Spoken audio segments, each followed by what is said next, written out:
حركات بسيطة هتأكد لك إن جوزك متجوز في السر. في البداية كده خلينا نعرف إيه الفرق بين الجواز السري والجواز العرفي. الجواز السري هو عقد جواز مش موثق ومش معلن ومن غير شهود، يعني انت وهو ومعكم الشيطان. لكن الجواز العرفي هو ورقة بينك وبينه، وبيكون أحيانا في شهود، لكن هو كمان مش موثق، مجرد أسماء على ورق. أنا هنا مش دوري إني أقولك الحلال والحرام، لكن خلينا ندرس سوا ونفهم إيه هي الأسباب اللي ممكن تخلينا نتجوز في السر، وليه بنقبل على نفسنا إننا نعيش في ظلام.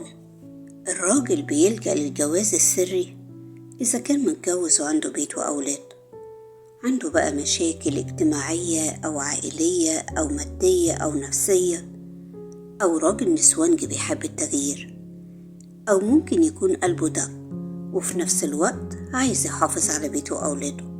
ما هو إنسان والحب مش بإيدينا. ده بالنسبة للراجل. أما بالنسبة للست اللي بتقبل الجواز في السر، يا إما تكون أرملة أو مطلقة وعندها أولاد وخايفة من نظرة المجتمع وأولادها منعينها إنها تتجوز وتلاقي نفسها من جديد، يا إما تكون بنت طايشة وبتجري ورا الكلام الحلو المعسول، بتحب النحنحة واللفلفة، عقلها مغيب، عينها مزغللة بالهدايا ودانها سرحة بالأحلام، وغالبا بتكون في مشاكل أسرية، فبتشبع نفسها بالحب الخارجي. طيب تعالوا نسأل نفسنا، هل هنقدر نتحمل العواقب؟ وهل الجواز ده هيستمر؟ خلينا متفقين، الجواز مسؤولية حتى لو كان في السر. فالجواز السري مشاكله كتير. نتكلم الأول عن عواقب الجواز الخفي على الست. انسي إن يكونلك حقوق. دايما هيكون جواكي إحساس عدم الأمان.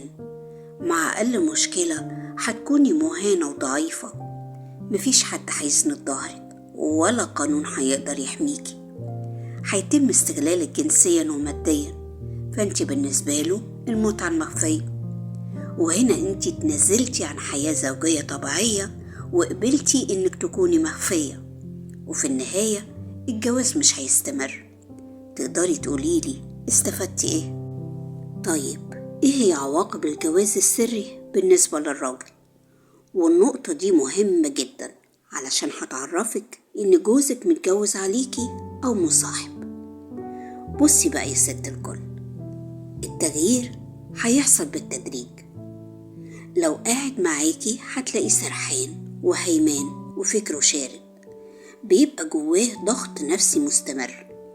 علامات القلق والتوتر والخوف بتظهر عليه بشكل واضح، وعلشان يداري هيقولك عندي مشاكل في الشغل، محتاج أقعد لوحدي، مش عايز أسمع نفس ومحدش يدخل عليا.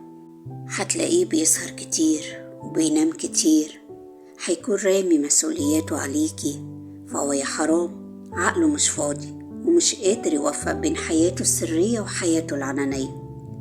في أوقات كتير هتلاقيه مضغوط ماليا، وأهم علامة هتظهر عليه هي البرود العاطفي والبرود الجنسي.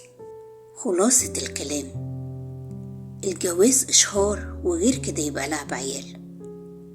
بلاش تظلموا نفسكم بسبب نظرة مجتمع، وبلاش تظلم إنسانة بحجة إنك لازم تكمل علشان الأولاد. فنصيحتي هنا لكل زوجة، قبل ما تكوني زوجة خليكي صديقة وعشيقة وحبيبة وأم وأخت، فانتي الحياة بكل ما فيها. ويا عزيزي الرجل، أنا عارفة إن الراجل بتسيطر عليه الغريزة، وعارفة كمان إنه بيحب التغيير، فبلاش تظلم نفسك بجواز سري مليان بالضغوطات النفسية، وبلاش تظلم الست اللي معاك. مفيش مشكلة، لو حبيت قولها وخلي ليها حرية الاختيار. صدقني بكده هتعيش مرتاح. بلاش تستخبى وتبقى جبان. الحياة سهلة وبسيطة، وربنا وضحها لك في آية في كتابه وقالك وعاشرهن بالمعروف ولهن مثل الذي عليهن بالمعروف. فليه تخلي الست اللي معاك مغيبة؟ راجع كلامي وفكر فيه كويس.